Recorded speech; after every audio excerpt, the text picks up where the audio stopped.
A text from an unknown number flashed, "Your house. Now. Your kids aren't safe." I barged in. My wife stood, ashen-faced, my brother blocking the stairs. "Don't go upstairs, man, I tease bad and messed up." My wife screamed, "They made me. Please, don't look in their rooms." I pushed past him, and then witnessed the unimaginable. Chapter 1. Shattered Foundation. The digital clock on my dashboard read 3:47 p.m. when my phone vibrated. I was finishing a client meeting downtown. Another successful negotiation for Riker Construction, the company I'd built from nothing over 15 years of relentless work. I glanced at the unknown number, assuming it was another contractor. "Your house. Now, your kids aren't safe." My blood froze. I called home immediately. No answer from Vanessa. No answer from my son's or daughter's phones either. I abandoned my briefcase on the conference table and sprinted to my car, breaking every speed limit between downtown Portland and our Lake Oswego estate. The tires of my Audi screeched as I pulled into the driveway, noticing both Vanessa's Range Rover and, bizarrely, my brother Perry's pickup truck. Something was very wrong. Perry was supposed to be in Seattle until next week. I burst through the front door, the grand foyer suddenly feeling like the entrance to a mausoleum. The house was eerily quiet, except for hushed voices coming from the living room. "Vanessa!" I shouted. "Dylan!" "Meredith!" I rounded the corner to find Vanessa standing rigid beside the fireplace, her face drained of color. Perry stood at the bottom of the staircase, blocking the way up. "Nolan," Perry said, palms raised. "You need to calm down, man." "Where are my kids?" I demanded, noticing Vanessa's smudged mascara and trembling hands. "They're fine," Perry insisted. "But don't go upstairs." It's not what you think." Vanessa suddenly lurched forward. "They made me. Please, don't look in their rooms." A chill ran down my spine. "Who made you do what?" When neither answered, I shoved past Perry and took the stairs 2 at a time. I heard their footsteps behind me, Vanessa's desperate pleas echoing through the hallway. I pushed open Dylan's door first, empty. Then Meredith's, also empty. Finally I reached the guest bedroom at the end of the hall and twisted the knob. What I witnessed was unimaginable. My children, Dylan, 17, and Meredith, 15, sat bound to chairs, duct tape across their mouths, eyes wide with fear. Standing over them was a man I recognized instantly, Lawrence Woodfield, my business partner and supposed friend of 12 years. "Nolan," Lawrence said coolly, lowering the gun he'd been holding. "Right on time." Chapter 2. Revelation. "What the hell is this?" I roared, lunging forward only to feel Perry grab me from behind. "Easy," Lawrence warned, raising the gun again. "This is a conversation long overdue." Dylan and Meredith struggled against their restraints, muffled screams behind their gags. I forced myself to appear calmer than I felt, shifting into the negotiator mindset that had built my empire. "Let my kids go, Lawrence. Whatever this is about, it's between us." Lawrence laughed, a hollow sound I'd never heard from him before. "It's about family, Nolan, specifically yours." Vanessa pushed past me, tears streaming down her face. "I didn't have a choice, Nolan." He threatened the kids. Lawrence motioned with his gun. "Show him, Vanessa. Show your husband what you've been hiding."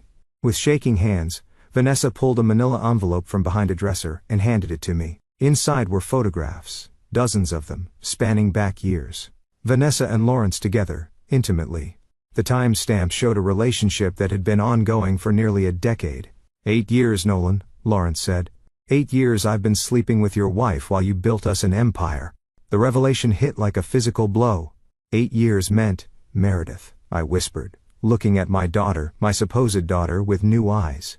Her features, which I'd always attributed to Vanessa's side, suddenly took on a different cast. Lawrence's eyes stared back at me. "DNA test results are in there too," Lawrence confirmed. "Dylan's yours. Meredith isn't." Perry's grip on me loosened. "I just found out today, Nolan. Vanessa called me when Lawrence showed up with a gun. I came to help the kids." "And why tell me now?" I asked Lawrence, my mind racing to process this betrayal while simultaneously calculating how to get my children, at least Dylan, to safety. "Because you're pushing me out," Lawrence snarled. "The Mitchell contract. You're restructuring to minimize my stake. After everything I've contributed, you contributed nothing but lies," I spat.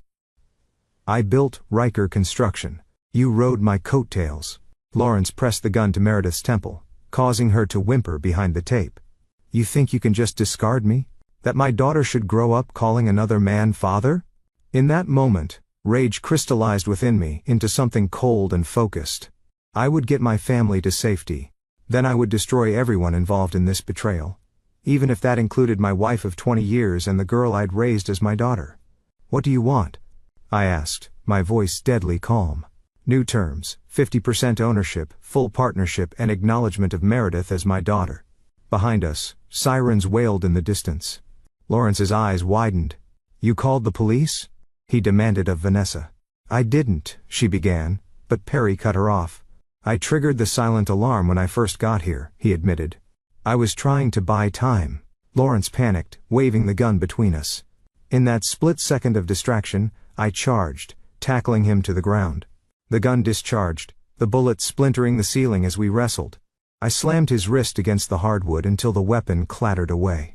Police stormed the house moments later, finding me with my knee pressed into Lawrence's throat, his face turning purple, my children still bound in their chairs, and my wife and brother watching in horror as 15 years of restrained violence emerged all at once. As the officers pulled me off Lawrence, a clarity I'd never known before settled over me.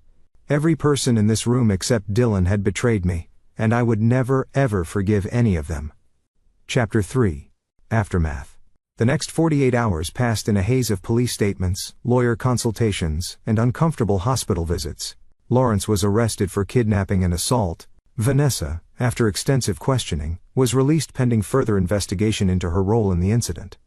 I moved Dylan and myself into the Four Seasons downtown, while I processed what had happened and what would come next. Meredith stayed with Vanessa at her sister's place, a development that brought me no pain, only cold indifference. You should eat something, Dylan said, watching me stare out the hotel window at the city lights below. At 17, he suddenly seemed older, more perceptive. You haven't had anything since yesterday. I turned to my son, my only true family now, and managed a grim smile. I'm not hungry. Dad? He hesitated. What happens now? With Mom and Meredith and everything? I sat beside him on the plush hotel sofa. Your mother and I are done. There's no coming back from this. And Meredith? His voice cracked slightly. Sister. Or half-sister. They'd grown up together. Lawrence's attorneys will push for paternity rights, I said flatly. Which works for me. I have no interest in raising another man's child. Dylan flinched at my coldness, but I couldn't soften this blow. The ruthlessness that had made me successful in business would now guide my personal life as well. Mom's called 6 times, he said, glancing at my silenced phone. She can call I won't answer. My phone buzzed again. Not Vanessa this time, but my lawyer, Benjamin Altman. What do you have for me, Ben? I asked, stepping onto the balcony for privacy. Lawrence made bail, Ben informed me. His family's got money, and Vanessa's been to see him. The news should have shocked me, but nothing could penetrate the icy resolve that had formed around my heart. Did you get what I asked for? Yes. Ben confirmed. Complete access to the company financials, personal accounts, all communications, and I've drafted the divorce papers with the terms you specified, and I pressed. And it's brutal, Nolan. She gets nothing. No alimony, no property, minimal child support for Meredith that will end when paternity is established. You're invoking the infidelity clause in your prenup and adding criminal conspiracy. Good, I said. File it tomorrow. And the other matter? Ben paused. The private investigator starts tomorrow. Full surveillance on all of them. But Nolan, are you sure about this? Revenge won't bring. I'm not interested in your personal advice, Ben. I cut him off. Just your legal expertise. After hanging up, I returned inside to find Dylan asleep on the couch, his face troubled even in slumber. I covered him with a blanket, my hand lingering on his shoulder. I promise you, I whispered. When this is over, we'll rebuild. But first, I'm going to make every one of them pay. That night, I created a new note on my phone titled simply The List. On it, I wrote 4 names. Vanessa Riker, Lawrence Woodfield, Meredith Woodfield, Nay Riker, Harry Riker. Beside each name, I wrote a single word, unforgivable. My phone buzzed with a text from an unknown number. The same one that had started this nightmare. Satisfied with what you found? The truth hurts, doesn't it? This is just the beginning. A friend. I stared at the message, a new realization dawning. Someone else was involved. Someone who had wanted me to discover my wife's betrayal. But who, and why? The game was more complex than I'd thought, but I'd always been a quick learner. Chapter 4, Gathering Threads. 3 weeks after what Dylan had taken to calling the incident, I sat in my newly rented penthouse office downtown, surrounded by evidence boards and computer screens. The walls displayed surveillance photos, financial records and timelines. A war room dedicated to understanding the full scope of the betrayal. My private investigator, Rosalind Baker, a former FBI agent with a reputation for ruthless thoroughness, spread new photos across my desk. Lawrence and Vanessa met again yesterday, she informed me, tapping a particularly damning image of them embracing outside a lakeside cabin. They're not even trying to be discreet anymore. And Perry? I asked, reviewing the other photos. Still playing both sides. He visits you, then reports back to them. Classic middle child syndrome. Can't pick a team. I pinned the new photos to the appropriate board. 3 weeks of investigation had revealed a betrayal far deeper than just an affair. Financial trails showed Lawrence and Vanessa had been systematically siphoning information about my clients and projects for years, allowing Lawrence to swoop in at crucial moments with solutions that made him look indispensable. What about the text? I asked. Any leads on who sent the original message? Rosalind shook her head. Burner phone purchased with cash, but I'm still working facial recognition on the convenience store footage. The mystery texter continued to send messages, always revealing new betrayals, always signing off as a friend. Their identity remained the most intriguing puzzle. My phone rang. Dylan's school. Mr. Riker? This is Principal Hargrove. There's been an incident with Dylan. He's physically fine, but he's been suspended for assaulting another student. I arrived at the school to find Dylan sitting outside the principal's office, knuckles bruised, face hard with an anger that mirrored my own. He deserved it, Dylan said immediately. Thomas Woodfield was running his mouth about Mom and his uncle Lawrence. Said our whole family was a joke. Lawrence's nephew. Of course, Principal Hargrove emerged, looking grave. Mr. Riker, given the circumstances, we're suspending Dylan for 3 days. But considering the provocation and his previously spotless record, there will be no further action. In the car, Dylan stared out the window. Are you mad at me? For defending yourself? Never. I gripped the steering wheel tighter. But we don't let emotions control us, Dylan. We channel them. Like you're doing with those boards in your office? He challenged. Mom told me you haven't responded to a single message about visiting Meredith. She cries about it. Meredith isn't my concern anymore, I said flatly. She was your daughter for 15 years. She doesn't even know Lawrence. And she's terrified of him. I pulled into a parking lot, turning to face my son. What exactly did your mother tell you? That she made a mistake a long time ago, but she never stopped loving you? That Lawrence manipulated her? That she wants to fix things? I laughed bitterly. 8 years isn't a mistake, Dylan. It's a choice made thousands of times. Every morning she woke up next to me was a fresh lie. Dylan's phone buzzed. He checked it, his expression darkening. It's Mom again. She says she needs to talk to you. Something about threats she's receiving. Convenient timing, I observed. But this might be useful. Tell her I'll meet her. Public place. Tomorrow noon, at Cardinal's restaurant. As we pulled back onto the road, my phone chimed with another text from a friend. Looking in the wrong direction, Nolan. The betrayal goes deeper. Check the lake house safe. A friend. The lake house safe contained only important documents and some family heirlooms. I'd already checked it after the incident. Nothing had been disturbed unless change of plans, I told Dylan. We're going to the lake house. In the master bedroom of our vacation property, I entered the code to the wall safe behind the Monet reproduction, Vanessa's favorite painting. Inside, everything looked untouched. Property deeds, insurance policies, my grandmother's jewelry. But something felt wrong. The stack of documents seemed thinner. I removed everything, checking each document against my mental inventory. That's when I noticed it. The false bottom I'd installed years ago had been disturbed. The secondary compartment where I kept my most sensitive information was empty. Gone were the detailed plans for Riker Construction's next 5 years, including proprietary building techniques I developed. Gone was the external hard drive containing client information and project specifications worth millions. Gone was the key to a safety deposit box containing bearer bonds, my emergency fund for Dylan's future. Someone took everything, I murmured. Dylan stood in the doorway. Dad, look at this. He handed me his phone. On the screen was a text from Meredith. Dylan, I'm scared. Lawrence keeps asking about Dad's projects and gets angry when I don't know anything. Mom cries all the time. Please, help us. I stared at the message, pieces falling into place. This wasn't just about an affair or paternity, this was corporate espionage, meticulously planned and executed over years. And now they had my playbook for the future of my company. What do we do? Dylan asked. I pocketed his phone. We spring the trap and let them think they've won. Chapter 5, The Opening Gambit. Cardinal's restaurant occupied prime real estate overlooking the river, its timber and glass architecture a testament to the Pacific Northwest aesthetic. I arrived precisely at noon, choosing a table with clear sightlines to all exits. Vanessa arrived 7 minutes late. The delay calculated to make me wait, a power play I recognized from our marriage. Thank you for coming, she said, sliding into the seat across from me.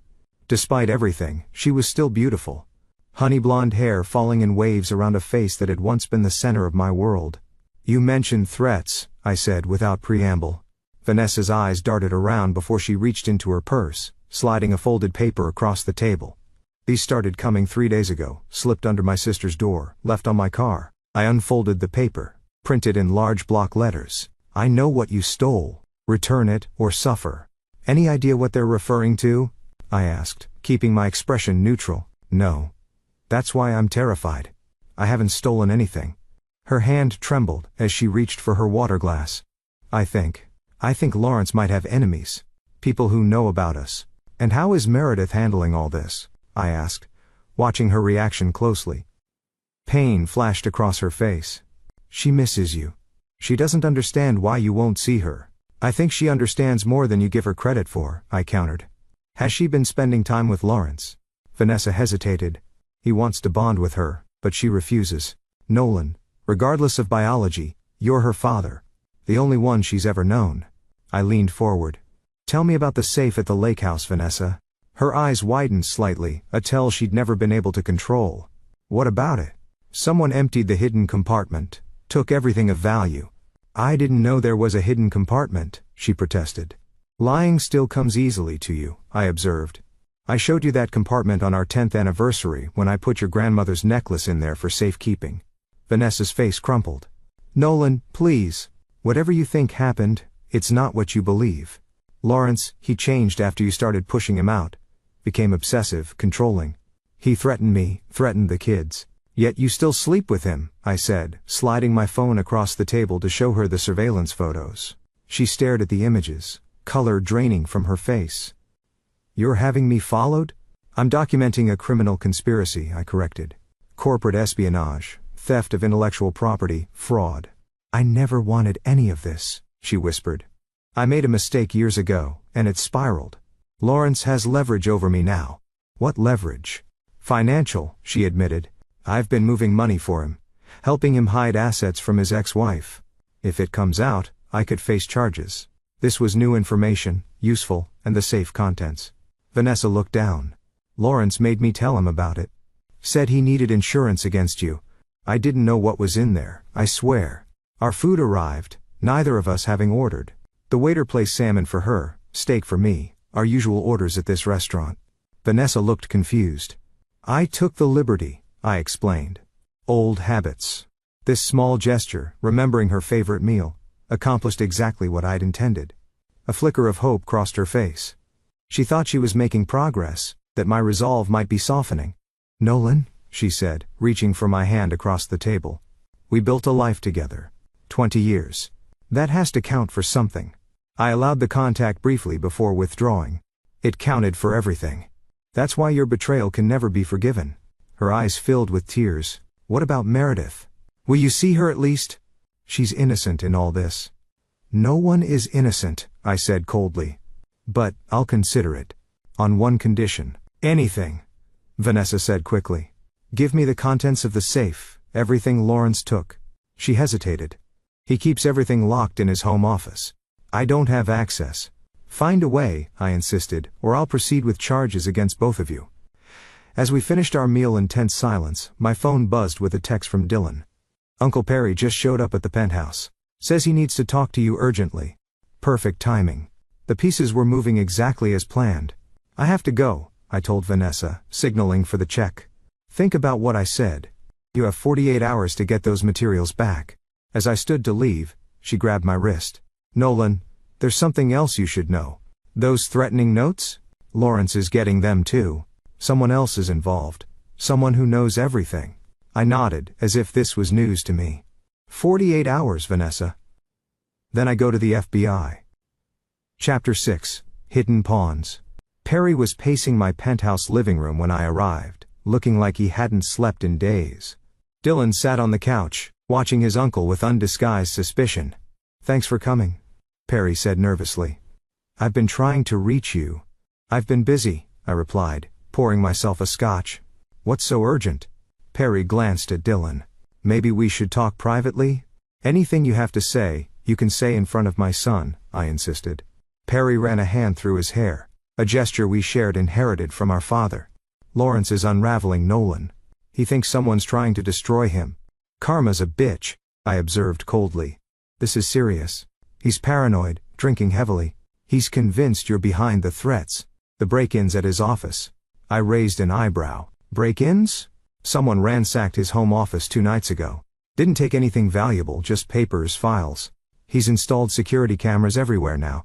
This was news to me, and concerning. Someone else was moving pieces on the board. Why are you telling me this? I asked. Harry looked pained. Because I'm worried about Meredith and Vanessa. They're staying with him now, Lawrence insisted. Said they needed protection. But I think he's just keeping them under control. Dylan stood up. Meredith is with him?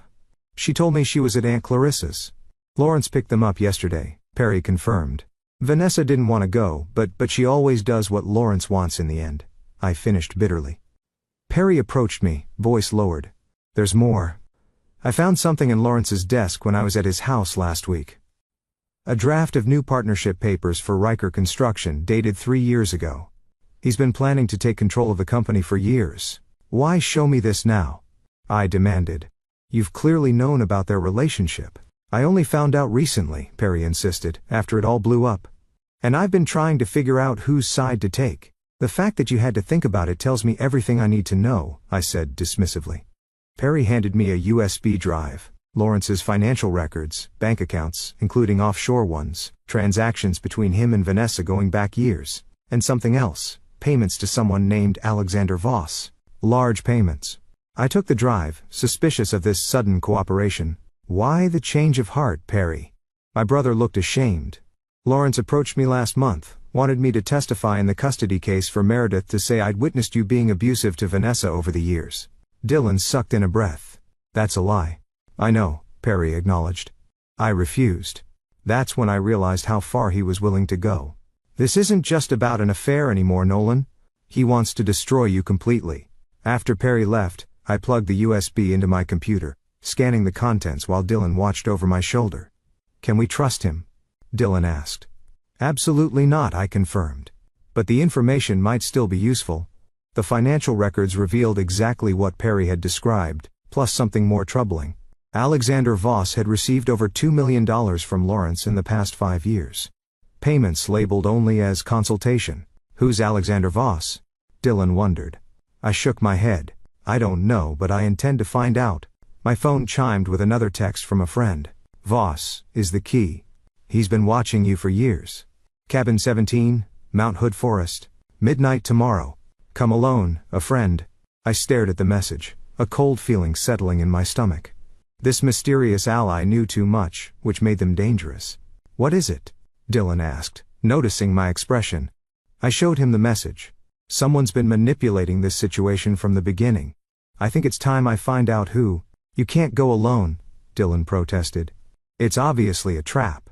Every trap can become an opportunity, I told him. But you're right, I'll need backup. I called Rosalind, explaining the situation. I don't like it, she said, after hearing my plan. But if you're determined, I'll position a team in the woods surrounding the cabin. First sign of trouble, we move in. That night, as Dylan slept in the guest room, I reviewed everything we'd learned. Someone named Voss was receiving payments from Lawrence. My mysterious texter knew about Voss and wanted to meet.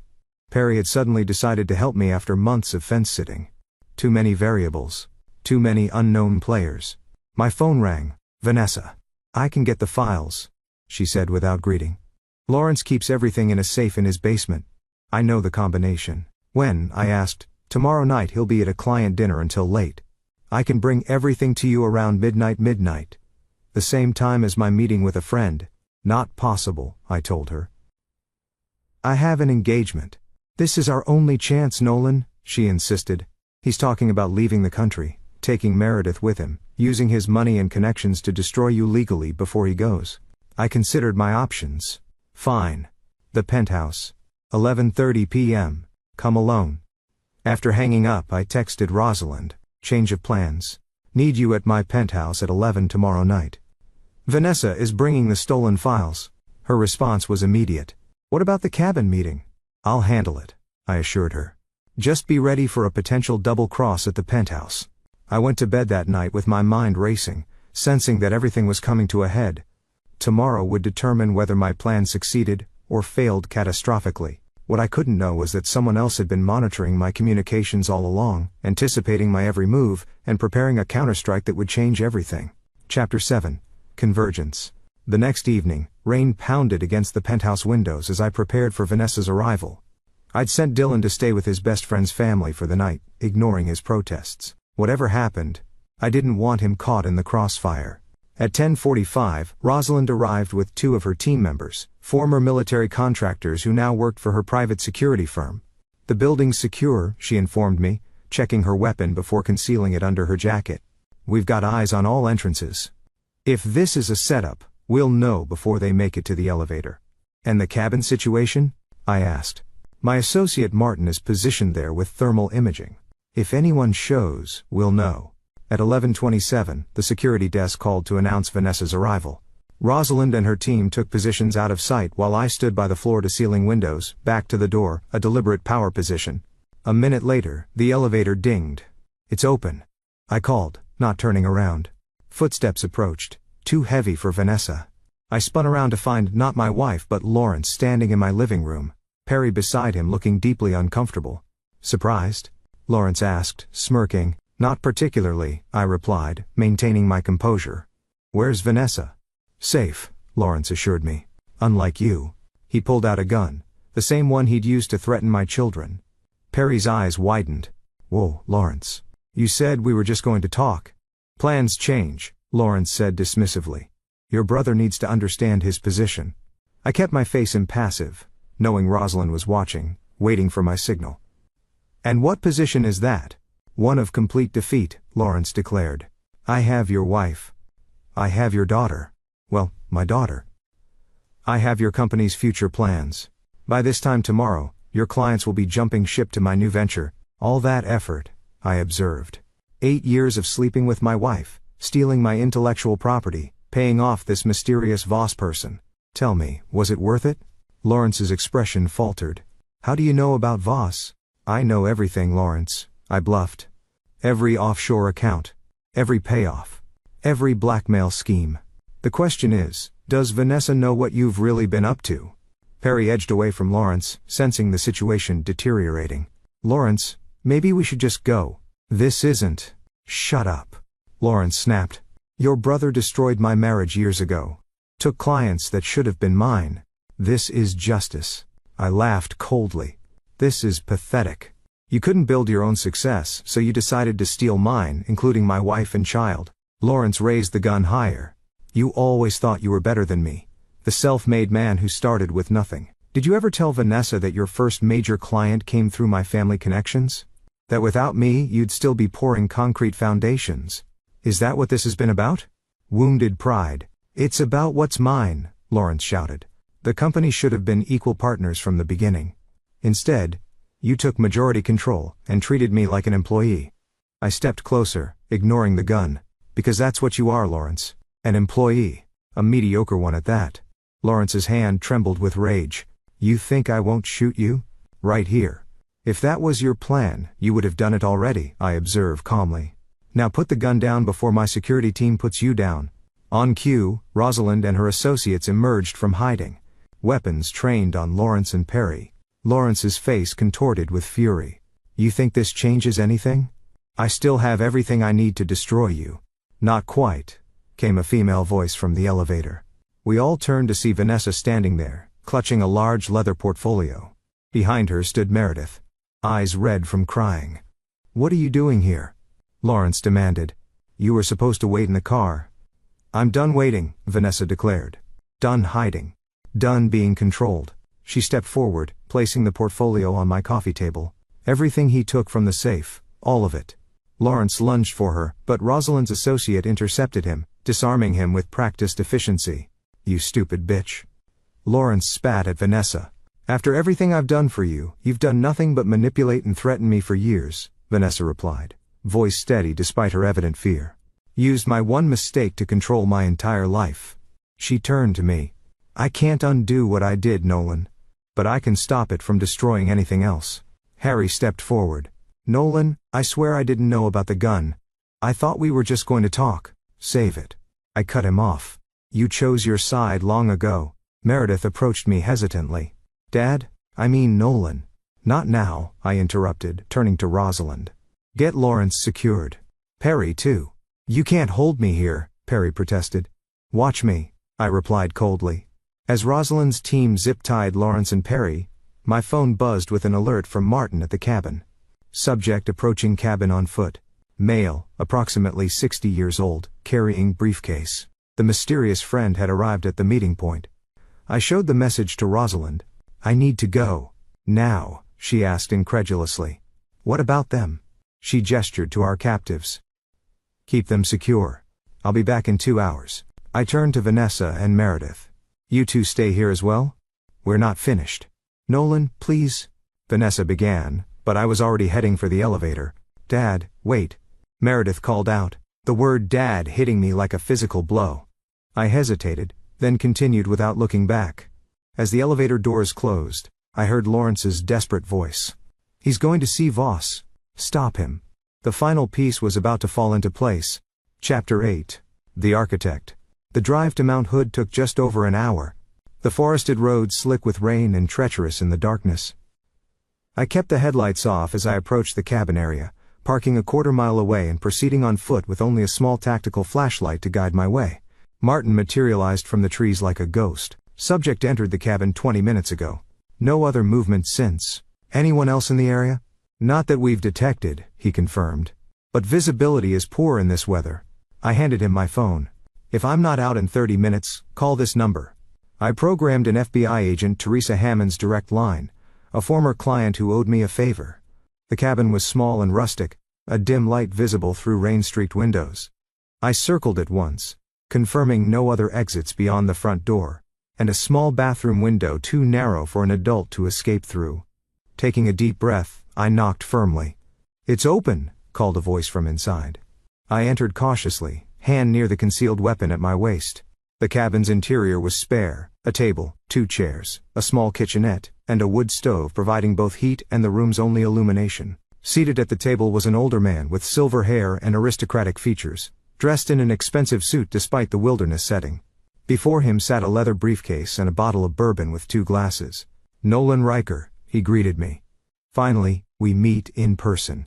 I'm Alexander Voss." I remained standing. "You're a friend." He smiled thinly. "I prefer to think of myself as an interested observer." "Please sit. We have much to discuss." "I prefer to stand," I replied coldly. "Why have you been sending me those texts? What's your connection to Lawrence?" Voss poured himself a drink. "Lawrence Woodfield is merely a pawn, a useful idiot with resources and a convenient weakness for your wife. You orchestrated this," I realized. "The affair, the betrayal, all of it." He laughed. "Give me some credit, but not too much. The affair was organic enough. Your wife was lonely. Lawrence was attentive. I simply nurtured the situation once I discovered it." "Why?" I demanded. "What could you possibly gain from destroying my family?" Voss studied me for a long moment. "Does the name Thomas Riker mean anything to you?" The question caught me off guard. "My father. He died when I was 12. Construction accident. Is that what your mother told you?" Voss asked, his tone suddenly sharp. A chill ran through me. "What are you talking about?" Voss opened his briefcase, removing a file which he slid across the table. "Thomas Riker didn't die in an accident. He was murdered after he discovered that his construction company was being used to launder money for certain criminal enterprises in Portland." I stared at the file but didn't touch it. You're lying. See for yourself, Voss insisted. Police reports. Autopsy findings suppressed by a corrupt medical examiner. Witness statements that mysteriously disappeared from evidence. What does this have to do with me? I asked, though a terrible suspicion was forming. Everything, Voss said simply. Because the man who ordered your father's murder was my brother, Victor Voss. And you, Nolan, have spent the last 15 years systematically destroying every business connection my family ever had in this state. The revelation hit me like a physical blow. I never targeted your family. I didn't even know. Of course, you didn't know consciously, Voss interrupted.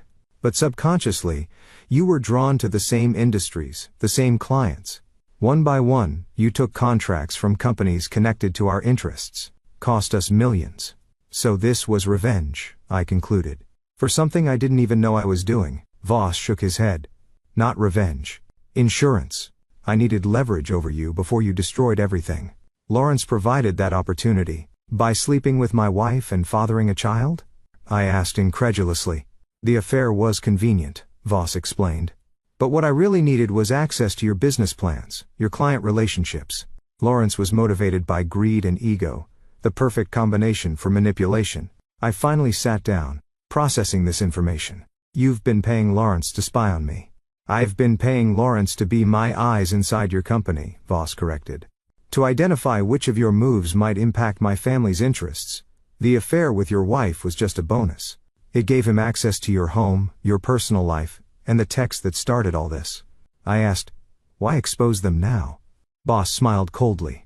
Because Lawrence became a liability, too emotionally involved, too unstable. I needed you to know what was happening so you could handle the problem for me. You expected me to kill him, I realized. I expected you to destroy him, Voss clarified. Whether that destruction was literal or figurative didn't matter to me. But I knew your reputation, the ruthless businessman who never forgives a betrayal. Lawrence signed his own death warrant the moment he touched your wife. I stood up abruptly. You misjudged me. I'm not a murderer. Perhaps not, Voss conceded. But you are a destroyer, Nolan. You'll dismantle Lawrence's life piece by piece. You'll leave him with nothing.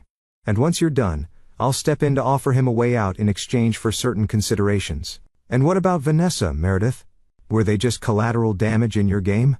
Voss shrugged. Family is always collateral damage in men's wars. You should know that better than most. Why tell me this now? I demanded. You could have remained in the shadows. Because we've reached an inflection point, Voss explained, leaning forward. My brother is dying. Cancer. He wants to make amends before the end, including with the son of Thomas Riker. Amends, I repeated incredulously. He had my father killed and has regretted it every day since, Voss claimed. He wants to meet you. To explain. To offer restitution. I laughed bitterly. There is no restitution for murdering someone's father. There's the truth, Voss countered. Isn't that what you've been seeking all along? The truth behind every betrayal. He was manipulating me, I knew. Yet the possibility of finally understanding what had happened to my father, the real story, not the sanitized version my mother had told me, was almost irresistible. What happens now? I asked. Voss closed his briefcase. That depends on you. Lawrence is finished. We both know that. Your marriage is over, but your company remains. Your son remains. And now you have the truth about your father. What do you want from me? Nothing right now, Voss said, standing. Consider this information a gesture of good faith. My brother is at Providence Hospital, room 412. He has perhaps a week left. Whether you visit him is your choice. As Voss moved toward the door, I called after him. This doesn't change anything. If what you're saying is true, your family destroyed mine first. Voss paused in the doorway. There's something you should know about Meredith. Lawrence isn't her father. My heart seemed to stop. What? DNA doesn't lie, Voss said. But Lawrence's ego does. He convinced himself and Vanessa of his paternity, because it served his purposes, gave him control over your wife. Then who? She's yours, Nolan. Always has been. With that parting revelation, Voss disappeared into the rain, leaving me alone with a file full of explosive truths and even more questions than before. Chapter 9. Unforgivable. The drive back to Portland passed in a blur, my mind reeling from Voss's revelations. If what he claimed was true about my father, about Meredith, everything I thought I knew had been built on lies. I called Martin. Follow Voss. I want to know everywhere he goes, everyone he contacts. Already on it, he confirmed. He's heading back toward Portland. Next I called Rosalind.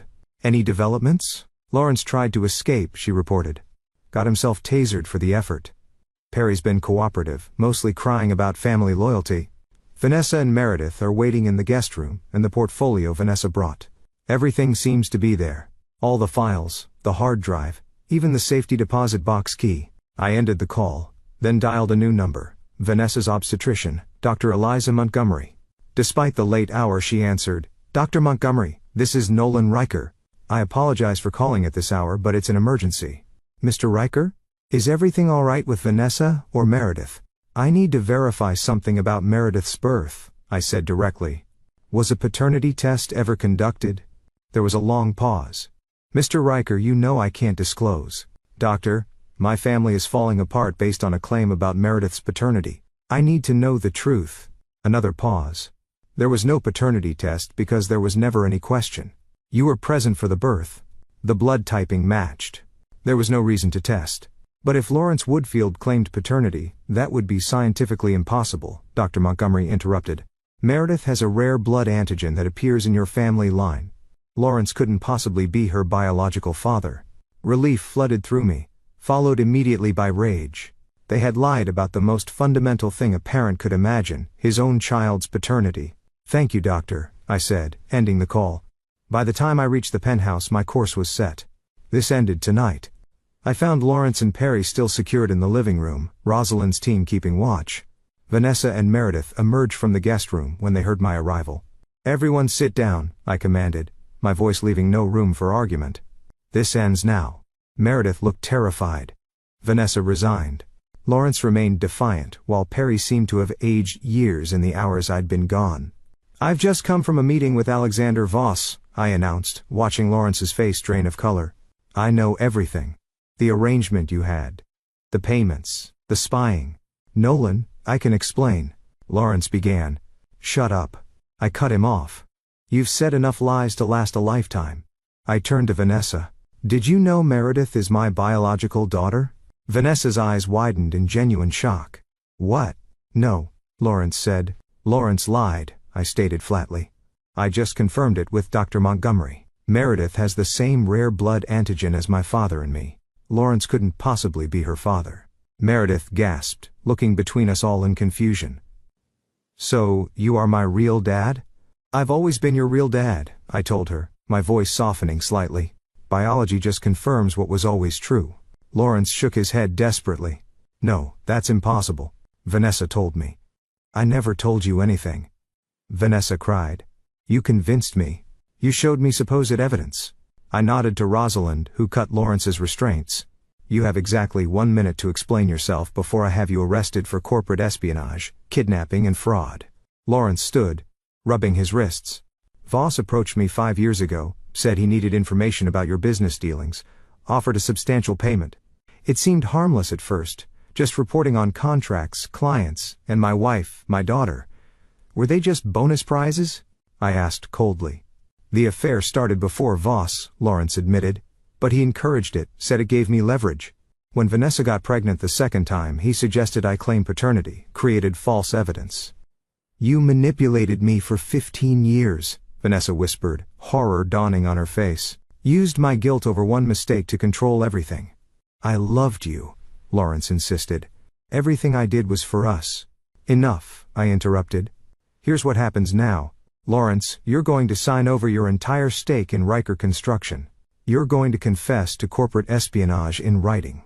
Then you're going to leave Portland and never contact my family again. And if I refuse? Lawrence challenged, a hint of his old arrogance returning. I smiled coldly. Then I release everything I have on you and Voss to the FBI. His brother might be dying, but the Voss family still has plenty to lose. How long do you think you'd survive once they know you've been exposed? Lawrence paled. You wouldn't. Try me, I invited. I've already arranged for Agent Hammond to receive everything, if I don't cancel the automated email by morning. Defeated, Lawrence slumped back into his chair. What choice do I have? None, I confirmed. I turned to Perry. As for you, Brother Perry looked up, eyes pleading. Nolan, I was trying to protect the family, to keep things from exploding by playing both sides. By considering lying about me being abusive. I shook my head in disgust. You're no longer welcome in my home or my business. The family cabin is yours. Sell it. Keep it. I don't care. But we're done. Nolan, please, Perry began. We're done, I repeated firmly. I turned finally to Vanessa and Meredith. Vanessa, I'm filing for divorce. I'll provide fair settlement terms, but our marriage is over. The betrayal might have been built on Lawrence's lies, but you chose to continue it for years. Vanessa nodded, tears streaming down her face. I understand. I never expected forgiveness. Just please don't shut out Meredith. I looked at my daughter, truly my daughter, her face so like mine in its stubbornness and intelligence. Meredith stays with me. If you want to contest that, we can let her decide. Meredith stepped forward. I want to stay with you, Dad. If that's okay. It's more than okay, I assured her, allowing myself the first genuine smile in weeks. Dawn was breaking as Rosalind's team escorted Lawrence away to sign the necessary paperwork. Perry left without another word, the weight of his choices visible in his slumped shoulders. Vanessa agreed to move to her sister's while divorce proceedings began. As the penthouse emptied, I found myself alone with my children, both of them. Dylan having returned early that morning. What happens now, Dad? Dylan asked. I looked at the Voss file on the table, thinking of the dying man in Providence Hospital who had ordered my father's murder decades ago. Now we rebuild, I said, placing an arm around each of them. And we remember who we can trust. My phone buzzed with a final text from Voss. Closure awaits. Room 412. Hey. I deleted the message. Victor Voss could die without my forgiveness. Some betrayals were simply unforgivable. Outside, the rain had stopped. A new day was beginning. Not a clean slate. I would never forget or forgive those who had betrayed me. But a fresh chapter written on my terms. Let's go home, I told my children. The real work starts now. Thanks for watching. Take care, good luck. After listening to today's story, perhaps it has raised some new questions in your mind, or maybe it has brought back some old memories. Every day on Reddit, new experiences and moments create fresh stories, and they connect all of us. Everyone has their own unique journey in life, and we all try to understand the world in our own way. These kinds of moments remind us that we are all human, sometimes happy, sometimes sad, and always learning something new. If you enjoyed this story, feel free to share it with your friends. Your thoughts and feedback are always valuable to us, as they motivate us to create even better content. Every story has its own unique angle, and our goal is to understand everyone's perspective and make our content diverse and relatable. Stories like these help us realize that life's journey is different for everyone, and by hearing other stories, we learn something new. You can also share your own stories with us. Your experiences are valuable to us as well, and if you enjoyed this video, please leave your feedback. We aim to create content that brightens your mind and gives you new ideas every time. If you've already seen this video before, your feedback is still important. With every piece of feedback, we can improve our content and bring a new perspective to our viewers. Today, what we saw was just a small part of the many stories shared on Reddit and across the world. It's a reminder of how we all try to understand life by sharing our experiences with each other. This video was only an example of how we try to connect with others through storytelling, learning about different sides of life. We hope to continue sharing such stories that help us all learn and grow together. Thank you for your time, and don't forget to keep an eye out for more stories coming soon. If you haven't already, please like and follow for more amazing content. Your support keeps us going, and we will strive to bring you more thought-provoking and heartwarming stories. Until next time, take care and stay curious. *.